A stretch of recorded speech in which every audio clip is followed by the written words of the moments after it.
In out in out activity. ಇನ್ನಂದರೆ ಒಳಗೆ jump ಮಾಡಬೇಕು, ಔಟ್ ಅಂದರೆ ಹೊರಗೆ ಜಂಪ್. ಇರಿ ಮ್ಯಾಮ್ ಇನ್ನೂ ಹೇಳಿಲ್ಲ ಸೂಪರ್. ಹಿಂದೆ ಬನ್ನಿ, ಔಟ್ ಬನ್ನಿ, out. In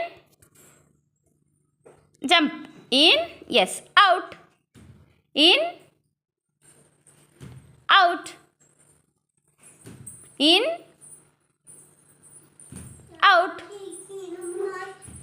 in out, in out, in out, in jump ಮಾಡಿ, in yes, out, in in in okay, in ಮಾಡಿ, ಇನ್ ಎಸ್, ಔಟ್, ಇನ್ ನೀವು ಜಂಪ್ ಮಾಡಿ, ಇನ್ ಔಟ್. ಅಯ್ಯಪ್ಪ, ಔಟ್. ಸಾಕಾಯ್ತಾ? ಇನ್ನೂ ಬೇಕಾ?